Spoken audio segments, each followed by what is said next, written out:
some reason there's an arrow, but I will delete that. I think people have their hands raised.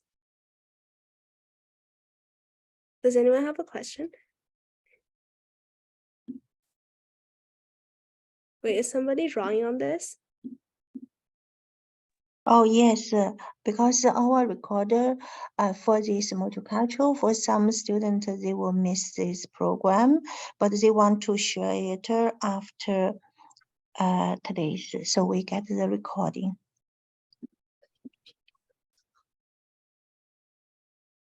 Okay, go on, please. Okay. So today we will be talking about one of the 4 important aspects later. So first of all, where is China? I believe most of us know this, but just for reference, China is located in Southeast Asia, right here as shown on the map here, the red country, along the coastline of the Pacific Ocean. China has a land area of 9.597 square kilometers. Is someone drawing? And a population of 1.402 billion people in 2020. It is one of the world's most ancient civilizations because China has a really long history, and that's exactly what we will be focusing on, like really important aspects of China's history and the current society too.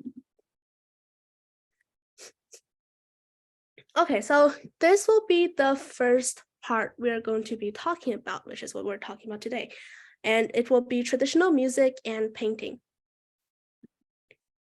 All right, so with traditional music and painting, I will be sharing 10 really famous traditional Chinese music, and then we will be talking about other aspects. So this is the first aspect, and this is the first music called, it's called High Mountain and Flowing Water. All right, so this is a really pretty song, and it is about high mountains and flowing waters. And the main goal of the song is to express a certain theme or imagery. And I think someone's drawing again. And you can see a short introduction of this in on the screen here. So the piece starts with the scene of rain falling on the mountain stream, and then it simulates the sound of the mountain stream rising and then the collapsing of the rock and earth. And that's what composes the music. And then after playing each section, the music also describes the imagery of the piece to the fullest. And in the instruments, you can hear what you're thinking is what I'm thinking. Where can I hide my voice? And that is one message that the author's trying to convey. And then it becomes confidence in life. Clear drawings. All right. So after each brief introduction of these pieces, we will also be listening to a part or the entire piece, depending on how much time we have. Stop share and share again. Okay.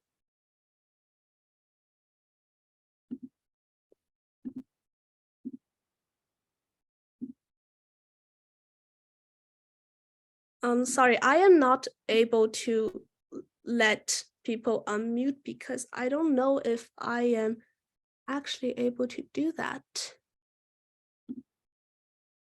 But anyways, if you do have questions, you're welcome to type it in the chat.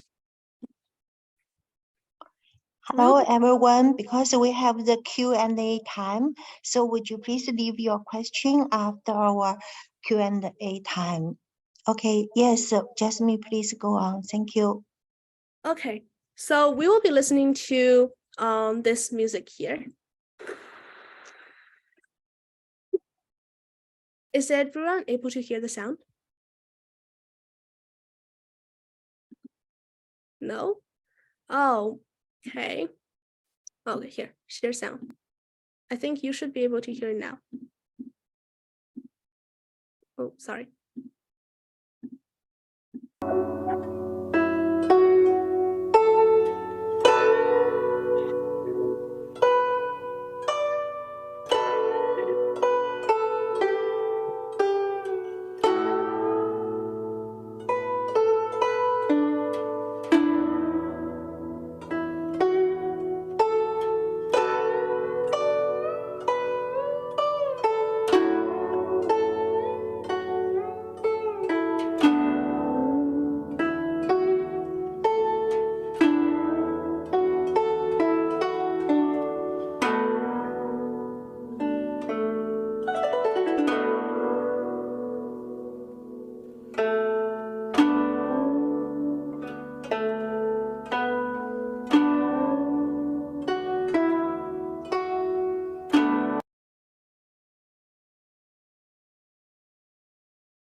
Are we still unable to hear the video?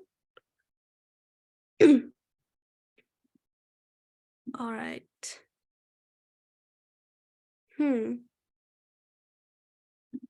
Is the sound really low, or is there just no sound at all?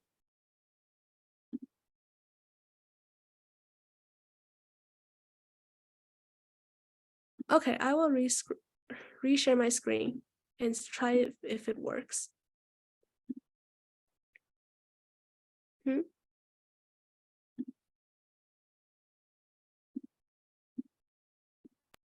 Okay.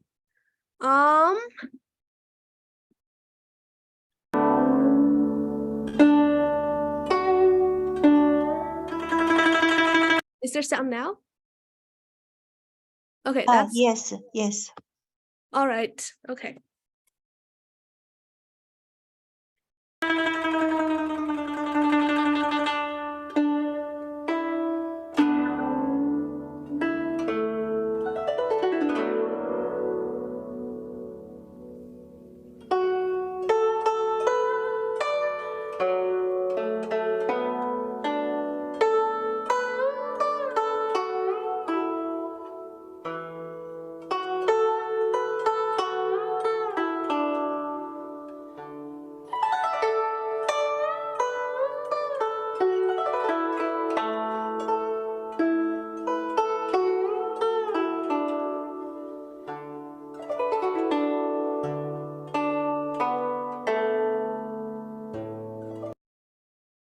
All right. Okay. Oops. Moving on to the second song, and it is called jan1 xue. Okay, so this is another song, and it is actually a pipa solo ancient song.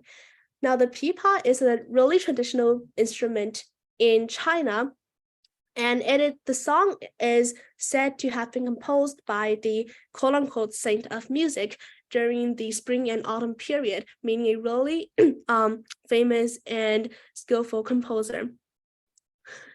And the magic secret score in the interpretation of the title, jan1, is to take all things in the spring and the wind and light swing of the meaning snow, and then show the bamboo.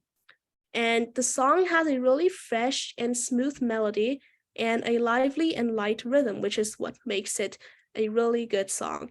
And what the song expresses is the scene of early spring when winter turns to spring, like when it just switches to spring. And that is the moment when Earth revives itself and when everything is glorious and vibrant. Now we will listen to a part of the song. And this is the instrument we talked about earlier called the pipa.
Really beautiful song.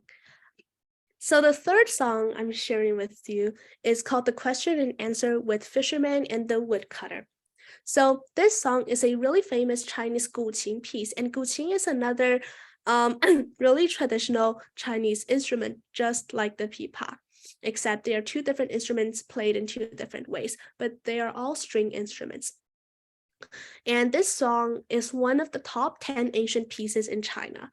The amazing thing is there are more than 30 versions of this piece in the traditional scores, and some of them are accompanied by lyrics. The score was first compiled in the Ming Dynasty, and the song has a really deep and long meaning with a spontaneous mood, while the lofty mountains, the ocean, the axes are all present under the fingers. So the song depicts a really big image with a lot of things in it.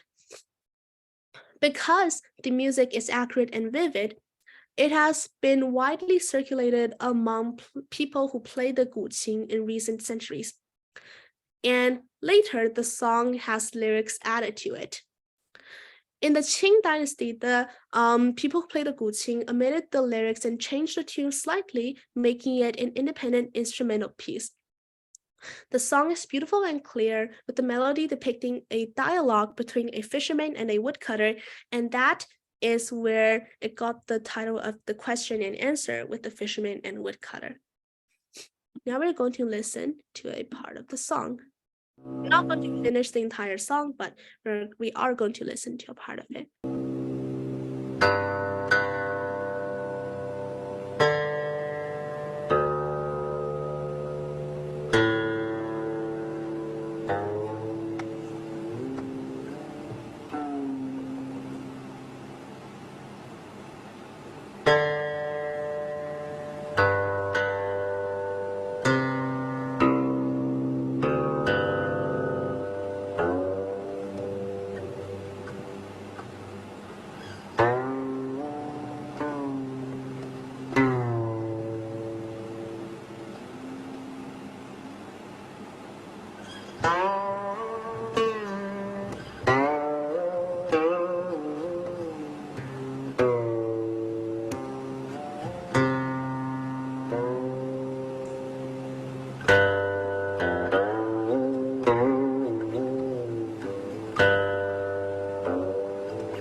right, let's keep going. And next, we have a song called Gssya's 18 Beats.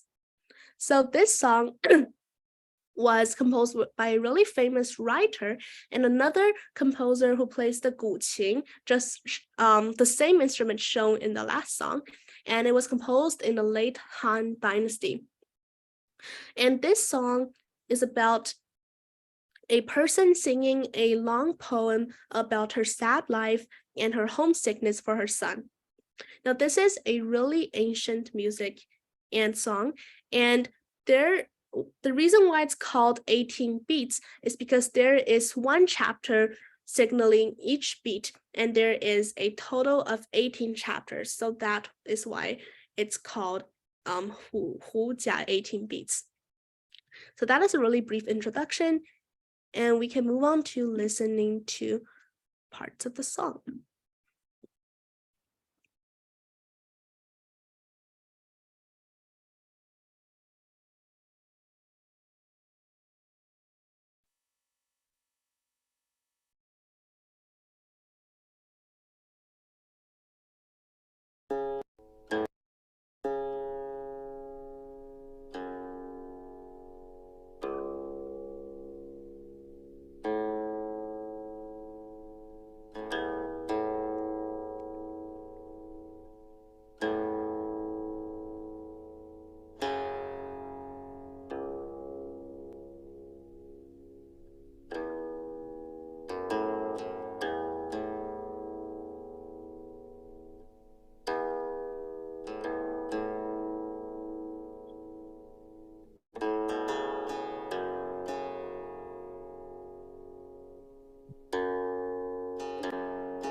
All right, and we can really see, we can really hear in this music about,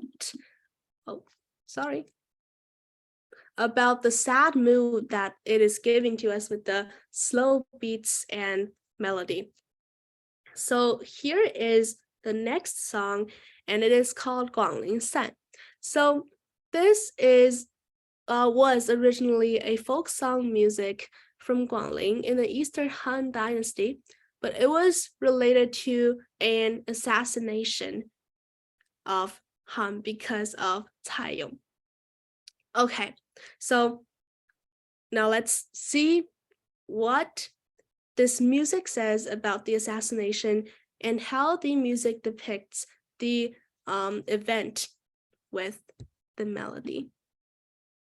And this music, apparently, as we can see here, is also the guqin, and it is a really famous guqin music in traditional China. And I believe we can already see a pattern here that because guqin is such a traditional instrument, a lot of the pieces of guqin pieces are used to tell music that's historical or related to historical events or has a long history, because this instrument also has a really long history.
All right, so the sixth song is called 平沙落雁, translated into 平沙 falling geese.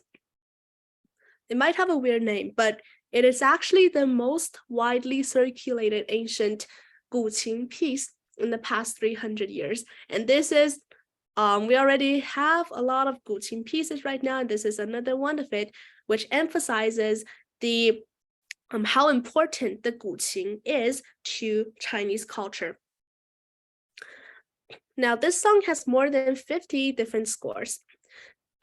But this song was composed in the Ming Dynasty, and it was written in the autumn.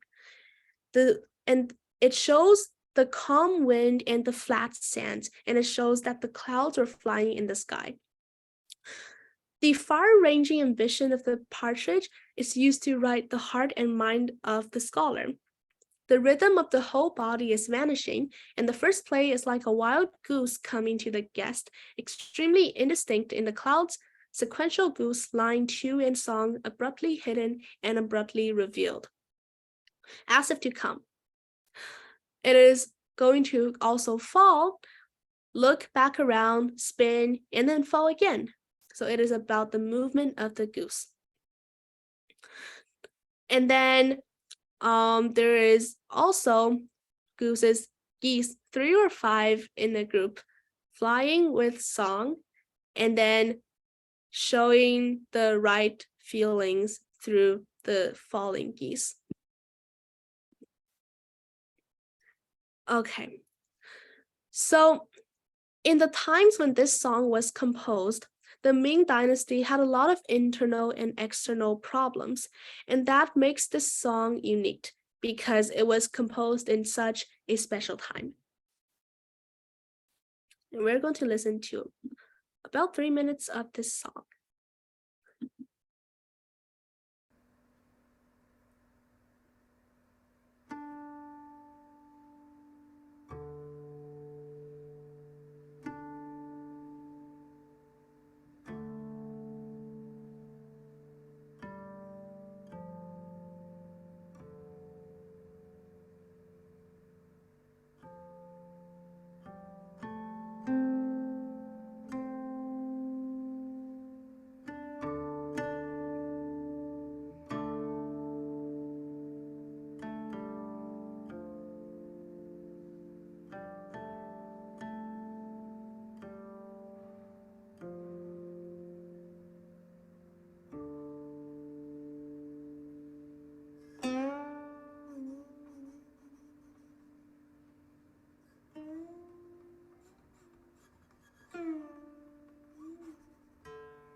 Great. So the next song, the next music, it is called 10 Sides of Ambush. And this music is about a really special, legendary, and godlike figure in China called Xiangyu. And in Chinese history, there was this time when China was split into two parts, two main parts, and Xiangyu was a leader of one of those territories. Okay. And he was considered a top hero, one of the most legendary figures in the end of the tyrant's chain. It's called the tyrant because at that time there were a lot of wars, but then Xiangyu, the reason why he's legendary is because he was always able to win a lot of those battles, although in the end he did not gain control over the entire China, but he did manage to win a lot of the famous fights and win a lot of fights when he has fewer warriors than the enemy. So the next music I'm going to show is going to be about this legendary figure.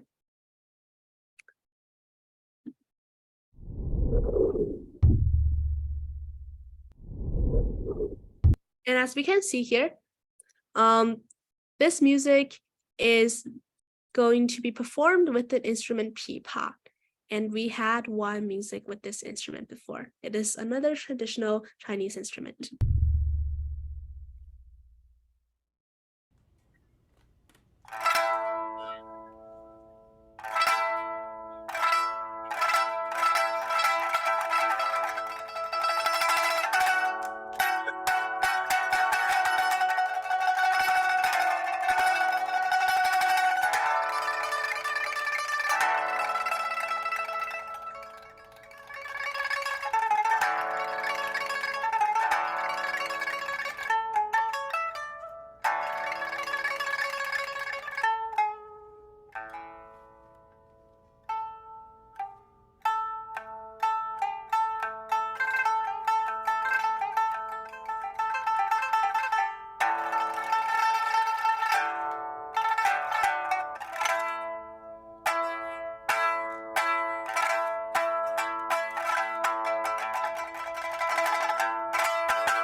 As we can see on that song, it is different from a lot of the songs we heard before because it is faster, first of all, and it is also more energetic. So the next music is called Plum Blossom, and it shows the high and pure, the ice and jade bones, and the cold stay fragrant. So this song was originally a flute or cell song, and the cell is an instrument that's just really similar to the flute. And it was later adapted into a guqin song. So the three blossoms, or the plum blossoms, refers to the repeated performance of the same tune 3 times. And this repeated treatment is intended to describe the heroic posture of the plum blossom blooming in the cold wind and its unyielding personality and its upward mobility. Because this flower, this plant, is always able to bloom in the cold wind while a lot of the other plants will die. And the historical context of this song is about a great general of the Eastern Qing dynasty.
Okay, so the 9th song is called The Night of the Spring River, Flowers and Moon. So this is another pipa song. One of the really important instruments that we emphasized before. And in the 1920s, it was an orchestral piece adapted from Sunset Drums, which was directly titled Spring River Flowers and Moonlight Night. So let's listen to a bit together.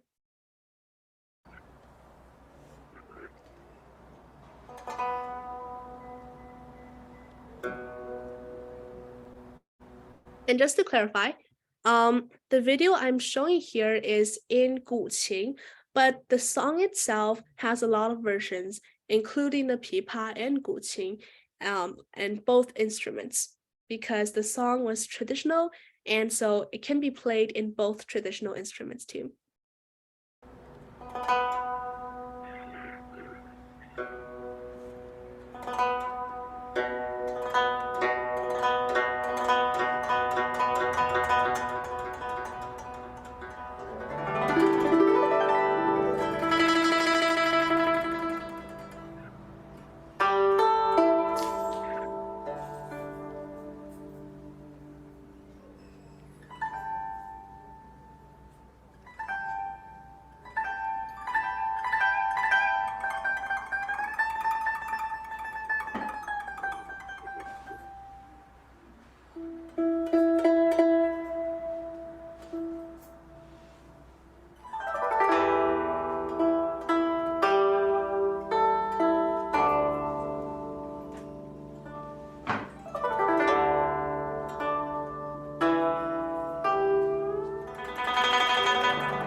Okay.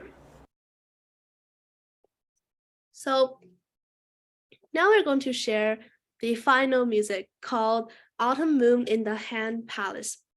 So this is a pipa tune, but was later adapted for erhu, and erhu is just another traditional instrument that we haven't listened yet, but it is a really important instrument in the Chinese culture too, and it is similar to pipa and guqing in that they are all string instruments. Okay, so although Autumn Moon in the Han Palace is one of the top 10 ancient songs, the history of the piece is not very specific in terms of the theme it is intended to express. Many articles on the subject have vaguely stated that this piece is intended to express the sadness of the oppressed palace maids in ancient times. And we do know that in ancient times, there are a lot of maids in the palace, and their lives are certainly oppressed and not very good.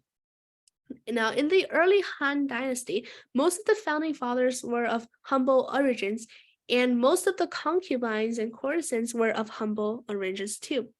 Based on this tradition, there was an insurmountable gap between the courtesans and concubines of the Han Dynasty. As a result, every court lady dreamed of being favored by the emperor one day. However, not all of them do. And Wang Zhaojun was one of those ladies who lived in the palace for several years, but she never even saw the emperor's shadow. According to some writers, this song portrays the palace's maid's infinite melancholy in the face of the autumn moon, revealing her strong hope for love.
Okay, and that brings an end to the songs that we will be looking at. So now we're going to switch gears, and we're going to talk about a really important color in traditional Chinese history that appears in songs and artworks that and other aspects of Chinese culture too. And this color, you might have already guessed, it's azul, or also known as celestine. So in the Chinese culture, this is a color that emerges from the cracks in the clouds after a heavy rain. Although it is similar to tender green, celestine is not a dazzling blue or green. It has both the calmness of blue and the warmth of green, a warm, moderate, and very harmonious tone. And as the smoke and rain clears, the beautiful color reveals, and we can see this color in this picture here. It's a tone between blue and green, but it's really pretty. So how did it become this color? In the legends, this color was created by an emperor of the Song dynasty. Once he had a dream in which he saw an unusually beautiful sky of blue color after the rain. So the emperor said that the color that comes through the clouds after the rain is the color of the future. He then asked for the palace porcelain to be celestine, or azul. So from that point on, this color was the base color of Sung porcelain and people from the Sung dynasty too. Now, there is a famous phrase called azul waits for the smoke and rain. So what does it mean? So when we are burning porcelain, the celestine color has high requirements for temperature and humidity, and generally difficult to burn. So the people from the past, they could not control humidity like us right now because they lack the technology yet. So in order to create azul porcelain, they need to wait until it rains so that the temperature and humidity are just right. But it is hard to estimate when rain days will come. So often the porcelain makers need to wait for a long time in order to make those. And when the sky darkens in the distance, signaling the rain, they quickly set up a fire to start making the porcelain, and the color that comes out will be azul. And this is why there's the phrase saying that azul waits for the smoke and rain, because to create this color, you literally have to wait for the smoke and rain. And here's a fun fact. Jay Chou, my favorite singer's song, it says, "The sky is blue and waiting for the rain and smoke, and I'm waiting for you." And this is a very beautiful description of love. And that's also an example of how this traditional color is incorporated into more modern aspects of Chinese culture. The lyrics use the word wait 2 times in a row to emphasize that the most powerless helplessness in love is waiting. And I'm going to share with you this song.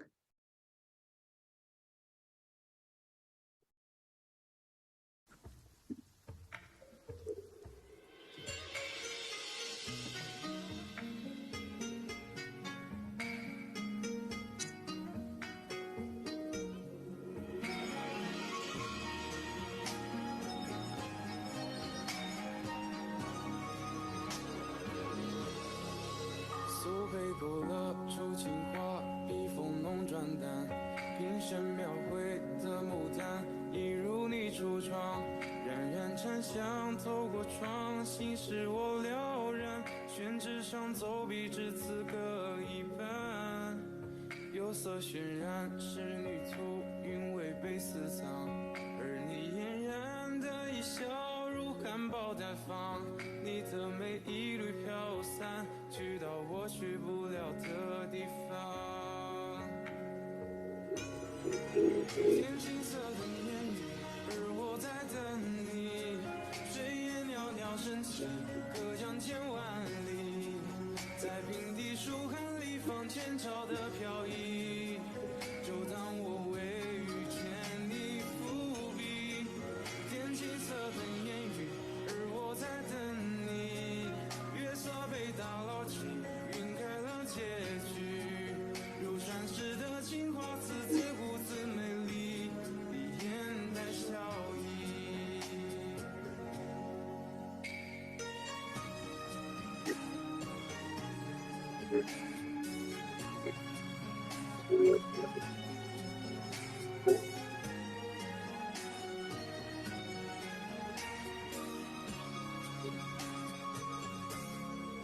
色白花心的经历，跃然于万体。铃木松体，落款时却惦记着你。你隐藏在窑烧里，千年的秘密，既细腻又如绣花针落地。帘外芭蕉惹骤雨，门外惹葱绿。而我路过那江南小镇，惹了你，在泼墨山水画里。你从墨色深处被隐去，天青色的烟雨，而我在等你。水烟袅袅升起，隔江千万里。在平地书痕里放前朝的飘逸，就当我未遇见你伏笔。天青色的烟雨，而我在等你。月色被打捞起，晕开了结局。如传世的情话，字字古字美丽，你眼带笑意。天青色的烟雨，而我在等你。水烟袅袅升起，隔江千万里。在平地书痕里放前朝的飘逸。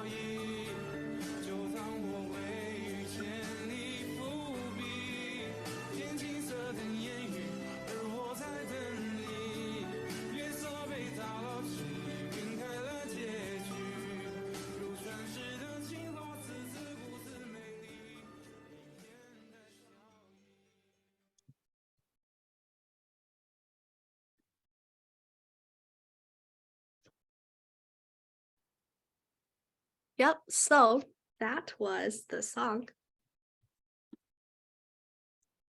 And that's it. Does anyone have any questions? Thank you very much for Jasmine.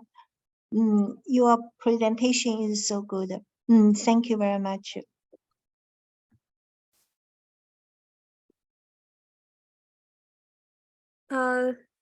Thank you too.